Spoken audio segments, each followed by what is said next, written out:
Hola a todos, soy Ismael García con la producción de José Jiménez y la realización de Covadonga La Cruz. Esto es Finanzas.com, el día en el que un agresor unilateral decidió invadir sin motivos y asesinar a decenas de civiles, insisto, sin motivos, salvo la de la fuerza bruta.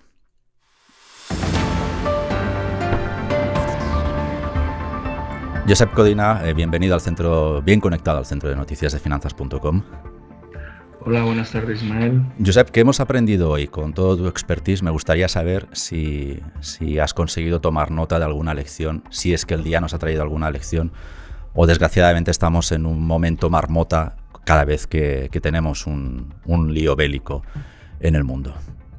Bueno, sí que es un poco un modo marmota, porque desgraciadamente, pues cada vez que hay conflictos bélicos, pues los mercados tienden a caer de forma muy fuerte la primera vez que reciben el impacto. Pero sí que es verdad que al final la única opción que tenemos cuando estamos ante estas situaciones es haber hecho los deberes, saber que, bueno, pues que tenemos nuestra estrategia clara, nuestros niveles claros y estar con la cabeza fría, intentar apartar todo el aspecto sentimental que evidentemente pues es, o emocional, que realmente es mucho, porque, vamos, una guerra, estamos en las puertas de Europa, o sea, parece que no aprendamos. Cuesta mucho a los que nos gusta un poco pues la historia ver cómo empezó la Segunda Guerra Mundial un poco con este tipo de pequeñas anexiones y bueno, pues no sé, da cosas que pensar realmente, sí, ¿no? de aquí a que Pero se invente sí, que le realmente atacan. pues Sí. aprender a, sobre todo, pues decir que al final mantener la cabeza fría, no tomar decisiones que no estén previstas o que no estén puestas encima de la mesa, no es el momento, porque la volatilidad de los mercados es extrema. Josep, ¿qué ideas o qué consejos darías, por ejemplo, a tus hijos en un momento como hoy? Bueno, de hecho, pues los hemos comentado, les despertaba hoy prácticamente, pues me iba a dormir muy tarde, pero me despertaba también muy temprano, porque bueno, pues porque las alertas sonaban de que estaban pasando cosas. Les comentaba pues que había empezado un conflicto que no sabemos a dónde nos puede llevar. Pero que a pesar de que esta situación, de lo lamentable que es, los mercados son poco sensibles a estas situaciones, ¿no? Ya en su momento creo que fue Rockefeller que decía que hay que comprar los mercados cuando la sangre llega a las calles, y desgraciadamente estamos otra vez en este momento de sangre en las calles. Y les decía que, bueno, pues parte de los ahorros que tenían, que habían ido acumulando, pues que dispusieran una parte, o que dispongan una parte para entrar en este momento ya, porque, bueno, pues las estadísticas y la historia nos dice que normalmente pues los conflictos llevan a marcar mínimos o son situaciones de crisis graves en los mercados, de correcciones importantes, pero que por otro lado pues suelen ser oportunidades para, como es su caso, pues empezar a hacer carteras, ¿no? Hay analistas que están previendo caídas en los próximos días de la bolsa de acumuladas del 6 y de hasta el 10%. He visto algunos informes. Hoy, por ejemplo, por hablar de la bolsa española, ha cedido un 2,86%, si no me falla la memoria. Por tanto, si hacemos caso a estas proyecciones, nos quedan días de pérdida todavía por ejemplo, en el IBEX. ¿Es interesante o es recomendable adquirir coberturas ante estos pronósticos de mayores caídas de las que ya tenemos firmadas? A ver, si estuviéramos en una zona de máximos de mercado, te diría sí. Pero llevamos ya un bagaje de corrección bastante significativo, con lo cual el efecto de la cobertura realmente se iba a notar poco. Si nosotros si estamos en el mercado, la perspectiva es que estemos realmente con una proyección a medio y largo plazo. Con lo cual, yo no me pondría excesivamente nervioso. Es verdad que pueden continuar las correcciones, probablemente se puedan acelerar dependiendo de las actuaciones que vayan, que realmente las desconocemos ahora mismo, pues todavía no ha hablado Biden a ver de qué más medidas se van a tomar. A las reuniones de los políticos pues no se van a realizar por la noche. Europa sabemos que es muy lenta a la hora de tomar decisiones, y eso evidentemente pues nos va a provocar que durante estos días pues siga habiendo esta situación de volatilidad, y que podamos tomar más retrocesos, y que puedan haber más caídas. Incluso pueden ser superiores a los niveles que tú has hablado, porque históricamente es cierto que ello se ha podido dar. Pero también es igual de cierto que una vez el conflicto pues deje de golpearnos en las noticias cada día en portada, la bolsa lo va retrocediendo, y en 2 meses, normalmente de media, los niveles vuelven a estar en el punto inicial. Otra cosa es que, evidentemente, las preocupaciones, tenemos otro tipo de preocupaciones que son más importantes, más de fondo, como puede ser la inflación y como es pues, la situación del crecimiento económico, que en este caso el conflicto bélico pues lo va a agravar más. Enseguida, Josep, vamos a tratar ese tema, porque de hecho es una de las preocupaciones que ya está manifestando Finanzas.com, porque una de las medidas, una guerra colateral una embestida colateral que ha desencadenado Putin esta madrugada, iba directamente contra la zona del euro, y es que prácticamente ha dejado maniatada a Lagarde para luchar contra la inflación. No en vano, el petróleo, el Brent, por hablar de la referencia que afecta a Europa, está en $103. Al menos en el último dato que vemos en las pantallas de Finanzas.com. Josep, por ser ordenados,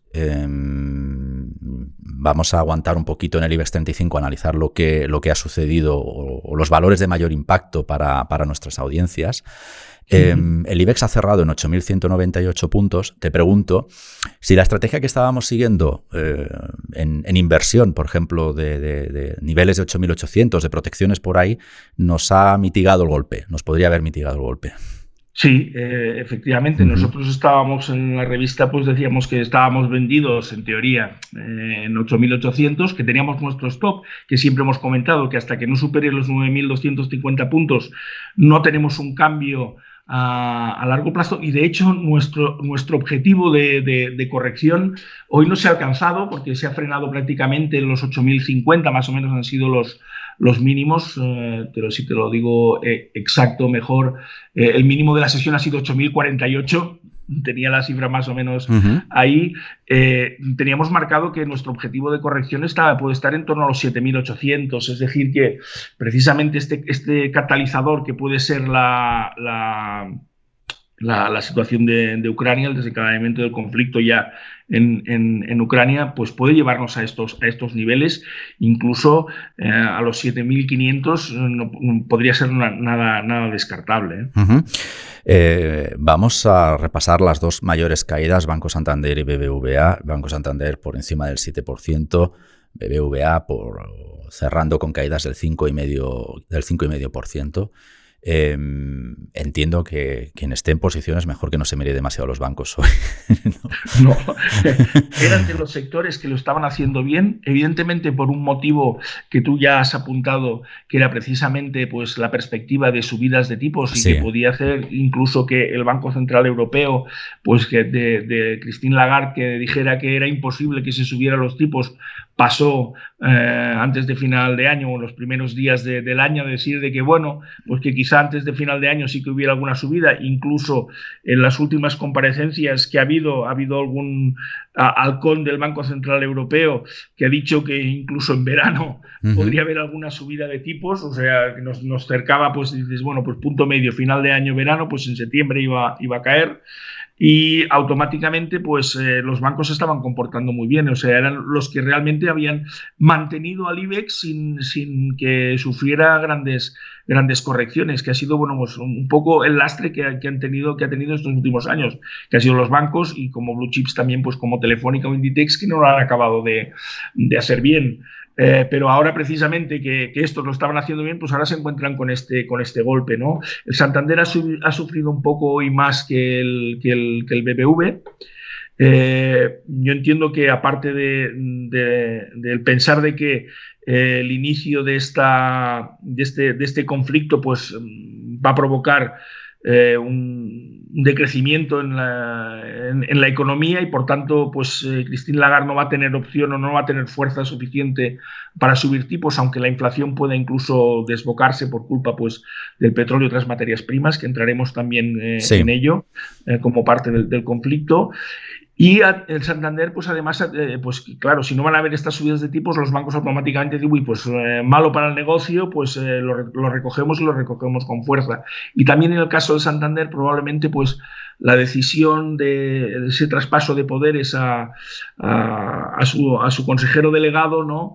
Esa bicefalia, que en Europa se conoce como lo que es el modelo, o sea, en Europa, de hecho, el Banco Central Europeo es una medida que la ve muy favorable, la decisión que ha tomado Ana Patricia, a pesar de que pues el mercado le haya castigado, pero a nivel de Banco Central Europeo siempre se ha hablado del modelo español, que era muy centralizado en una única persona, ¿vale? Es verdad que pues CaixaBank por ejemplo, hablando de los grandes, pues ya ha desdoblado también esas tomas de decisiones, pero entienden de que es algo que es necesario, que para las grandes tomas de decisiones o las situaciones importantes que pueda haber, que tenga que haber un doble checking a nivel de cabezas dirigentes para tomar decisiones, cual eso es bueno. Pero es cierto que hoy tanto Santander como BBVA pues prácticamente se han comido la rentabilidad del ejercicio. Y ante esta realidad, ¿es un momento de entrar, entiendo, para quien esté en liquidez, Josep? Pues se pueden tomar posiciones en los bancos. O sea, sí que se ha perdido la subida y estábamos diciendo, oye, que rotaciones, que este año puede ser un año de bancos y tal, pues estamos otra vez en el punto de partida, de forma prudente, porque acertar el día va a ser muy difícil, ¿no? Los mínimos y los máximos no los acierta nadie. Pero si se pueden ir tomando posiciones, sí que serían de los valores que se pueden posicionar. Por citar exactamente los datos que estaba mencionando antes de memoria, Banco Santander se ha dejado el 7,69% hasta los 2,99 euros y BBVA finalmente al cierre ha sido un menos 6,28% hasta los 5,30 euros. Vemos aquí la diferencia de caída entre los dos valores. Telefónica. Magníficos resultados, pero Putin ha mandado al ostracismo unas buenas cuentas. Sí, y evidentemente pues hay una penalización también hoy en bolsa del 1,77%, es remontable, pero no se ha incorporado toda la fuerza de unos magníficos resultados, debemos decir, de la compañía de Payete. Sí, bueno, o sea, ha superado las expectativas, a pesar de que es verdad que sí que tiene una partida de extraordinarios, unas ventas de un edificio y tal, que eso pues ha proporcionado todo ese plus más, pero ha sorprendido al mercado de forma grata. De hecho, en los máximos de la sesión ha llegado a estar casi a tocar otra vez de nuevo los 4,30 euros. Recordemos que hace poco pues ya hemos venido comentando varias veces que el valor estaba interesante, que tenía un objetivo en los 4,45 y que ahí lo alcanzó, y ahora lo que estaba haciendo era la consolidación. Hoy evidentemente pues estaba digiriendo bien en primer momento pues los resultados, porque se ha ido hasta los 4,30, pero ha recibido el castigo para acabar cerrando en los 4,16 y evidentemente pues en números rojos. Ha mantenido, lo que para mí sí que es importante, es que de momento no pierde los 4,10, y con lo cual pues no amenaza de momento pues los 4 euros, que sería la zona que nos complicaría el tema. Y bueno, pues ha mantenido con el cierre en los 4,15, ha mantenido la zona de soporte que tocaba. De momento no ha marcado mínimos por debajo de los mínimos relativos anteriores, con lo cual desde la perspectiva técnica no nos cambia la perspectiva de que el valor está en tendencia alcista. Hemos repasado los peores valores o los más afectados por este casi crash bursátil que ha creado Putin globalmente, en los mercados globales. En España los más castigados: Banco Santander, Banco Sabadell, Arcelor, Acerinox y BBVA, como citábamos, y pasando también por Telefónica, que ha deslucido a deslucir unos resultados. Josep, nos movemos a las casillas de los ganadores, que son Indra con más un 12%. Fíjate que ayer estábamos hablando de Indra y poniendo en duda o recogiendo el castigo por la posible ampliación de participación de la SEPI. Hoy más un 12%, Siemens Gamesa más un 10,52%, Solaria más un 10,06% y Acciona ya muy atrás, pero cerrando el pelotón, con un 4,40% de ganancias, según leo en las pantallas de finanzas.com. ¿Qué nos dice este grupo de ganadores? Bueno, este grupo de ganadores nos viene a decir un poco, bueno, Indra es un caso así un poco más, no podríamos ubicarlo dentro de las mismas razones, pero sí que es cierto que, bueno, pues ayer le sentaba mal la opción esta de la ampliación y hoy ha recuperado prácticamente todo con el mismo volumen, ha quedado en positivo, con lo cual ahí no sé el juego que puede haber. Las dos sesiones se han realizado con mucho volumen. Sería interesante, se estaba moviendo en un rango que estaba entre los 8,70 y sin romper los 9,50, que para mí continúa siendo la zona clave para pues decir, salgo del retroceso que tiene desde los máximos de noviembre. Si consiguiera superar pues, la zona de los 9,50 con claridad, podría dar continuidad al avance. Y respecto, pues bueno, pues quizá el valor más sorprendente de todos pues haya sido Solaria. El gráfico que nos ha dejado en la sesión de hoy es espectacular, o sea, la barra que nos ha dejado hoy, dices, bueno, no sé, mucho volumen, ha marcado los mínimos casi en los 12 euros, no ha llegado, o sea, el nivel de mínimos ha sido exactamente en los 12,07, pero es que ha acabado cerrando en los 14,33 y después de ver un máximo en los 14,48. No un rango así, dices, bueno, ¿qué más hay ahí? No lo sé, probablemente pues conoceremos alguna información más, pero está claro que todo el tema también de las energías y del tema de renovables, nuevamente otra vez con la presión que puede haber, precisamente derivada también del conflicto con el tema del gas y todas estas cosas, pues vuelve a dar un nuevo empujón a todo este tipo de compañías, ¿no?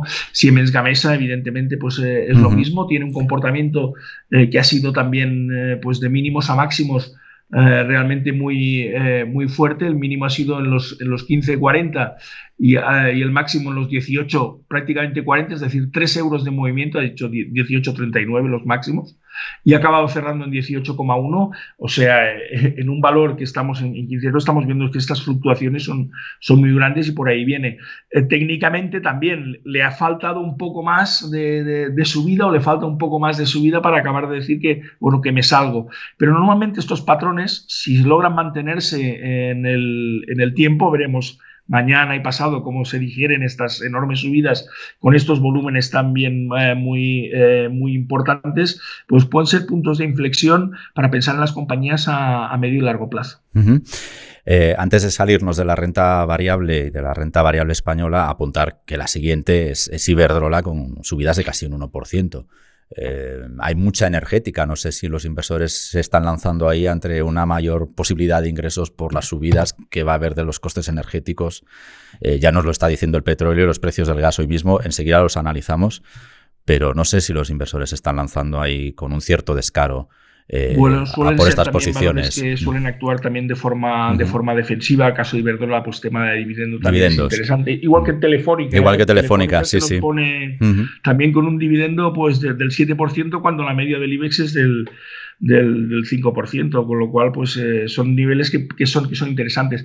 Yo creo que también es importante el tema de Iberdrola, toda la lectura que se está haciendo de su inversión en Estados Unidos. Ya es el segundo país al cual destina todas sus inversiones y evidentemente quizá ahí todavía está más defensivo porque es verdad que la situación en Europa se puede complicar, en Estados Unidos se puede complicar menos, con lo cual si ella está bien posicionada ahí, pues también le sacará mucho rendimiento. Josep, nos movemos a materias primas, hablábamos antes del petróleo, 103, oro, ha habido momentos en la sesión que ha marcado los $2.000. En general, me comentabas antes de entrar en el streaming que ha habido un comportamiento lógico y para nada extraño en estos activos, ¿verdad? O sea, ya es un comportamiento conocido, incluso han aflorado los de siempre, ¿no? Sí. Y hasta el yen, antes de que abriera Estados Unidos, ha ejercido su papel también de refugio, ¿no? Sí, han tenido. Vamos, aquí habría dos facetas, dos situaciones distintas, provocadas por lo mismo, ¿no? El oro y metales, la plata, pues ha actuado como factor de refugio de forma clarísima. Eso incluso a pesar de la fuerte revalorización que ha tenido el dólar, otro también activo refugio, que es realmente, pues casi es verdad, casi no ha llegado a los $2.000, ha ido a los 1.980 más o menos, pero son casi los $2.000 la onza. Es verdad que luego, pues con el rebote que ha habido también, las bolsas desde mínimos, pues ha retrocedido algo, y bueno, pues estaría ahora en torno a los 1.930, ¿vale? También movimientos importantes, precisamente por su condición de refugio, algo que por una de ellas se ha visto que el Bitcoin o las criptomonedas, que tanto decían que iban a ser el valor refugio sustitutivo del oro, de momento estamos viendo que todavía no, lo hemos que visto, todavía esa función no la tienen. Josep, pero el tema de las materias primas... Deja que haga la cuña, lo hemos visto en la nueva sección de ticketing en directo de criptoactivos que tenemos en finanzas.com, porque también tenemos ya pantallas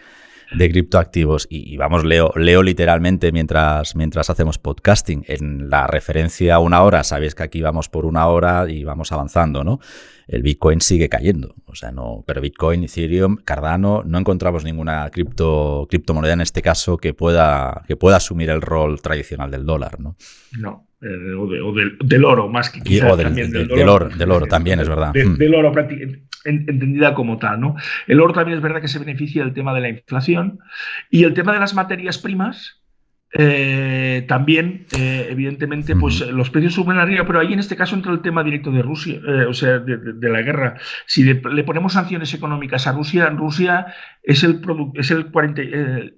productor que tiene el 45% de producción de paladio, por ejemplo. También de platino, tiene una cuota de producción muy, muy importante.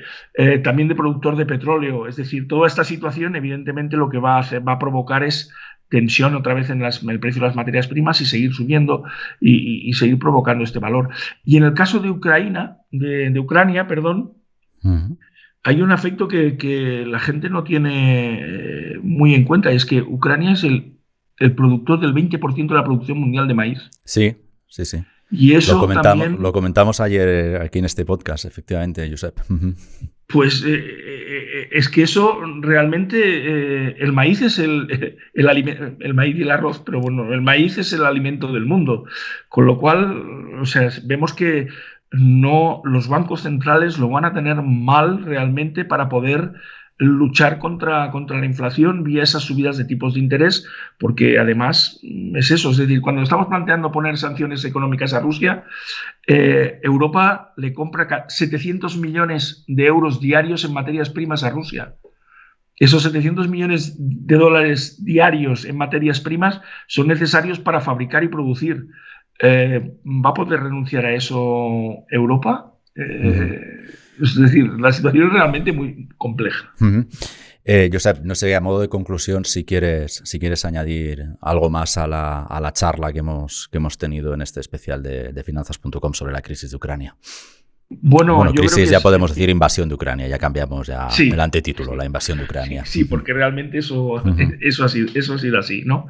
Bueno, yo diría que la importancia de tener un plan preestablecido, de saber hoy que podía ser que se alcanzaban determinados niveles, podían ser puntos para entrar una pequeña parte en el mercado si nos estaba, para ir generando cartera, ¿vale? Y simplemente pues no tomar decisiones emocionales. Es decir, hoy el que ha podido tomar una decisión de compra porque se han alcanzado esos niveles era algo porque lo tenía premeditado, no porque estamos aquí, compramos, no. Nosotros en nuestras pautas o en la revista ya hemos venido diciendo cuidado, que la situación tenemos que estar muy ajustados al perfil de riesgo, que ya vendrán momentos que estábamos preveyendo que podía suceder este temporal. Bueno, pues estamos en ello y todo lo que es seguir pues navegando a través de él, y acordarnos siempre de que bueno, pues las bolsas se deshumanizan de una forma muy, muy rápida, a pesar de que el conflicto pueda extenderse, y aunque pueda haber algo más de correcciones, luego los mercados lo digieren con total normalidad y no tomar decisiones de pánico de hoy me salgo todo, que esto se va al garete, no es una reflexión adecuada. Josep, estaba pensando ahora si la actitud de la comunidad inversora debería ser la misma que cuando la crisis del primer estado de alarma por pandemia, de olvidarse prácticamente, estar atento a la actualidad, pero olvidarse de, si es posible, evidentemente, todos tienen sus circunstancias, y dejar pasar 2 o 3 meses hasta ver, pues esa V, ¿no?, que dibujaron muchos activos. No sé si es la misma situación una pandemia que una guerra a nivel de mercados, quiero decir.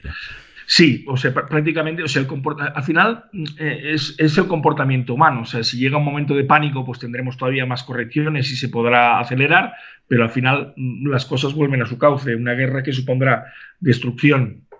Después de esa destrucción que viene reconstrucción, claro. Con lo cual la economía volverá a dinamizarse, y si esto fuera el inicio de una tercera guerra mundial, y que la tercera guerra mundial siempre hemos dicho que la cuarta se iba a hacer con piedras porque se iban a utilizar bombas nucleares, pues realmente poco nos va a importar. Claro. Porque si no queda nada, nos dará igual lo que hagan los mercados, que yo entiendo que esa no es la situación, no es la situación racional. Simplemente pues ahora puede ser un momento de pánico. Sí que puede ser interesante conocer qué referencias o qué niveles, hasta dónde puede llegar el mercado o qué es lo que pueda caer, para estar atentos de si tenemos opción, conociendo que el comportamiento siempre es luego favorable y a mejor, pues igual sí, pues construir, si tenemos capacidad de poder construir cartera o de posicionarnos en una cartera si no hemos estado. Josep, pues te continuamos leyendo en los boletines de finanzas.com, que estos días debemos decir a la audiencia que han derivado al parte financiero de la invasión de Ucrania, que hemos estrenado hoy como un servicio adicional a nuestros usuarios registrados. Y te seguimos leyendo, evidentemente, en la revista Inversión, donde esperamos trazar cierta certidumbre a medio y largo plazo a pesar de Putin. A pesar de Putin, efectivamente. Codina, muchísimas gracias, como siempre. Gracias a vosotros. Inversores, el análisis en nuestra programación de podcast sobre la invasión de Ucrania sigue este viernes en la apertura de los mercados con Alejandro Ramírez. No os lo perdáis. Y además, el minuto a minuto en finanzas.com. Gracias, como siempre, por el privilegio de vuestro tiempo.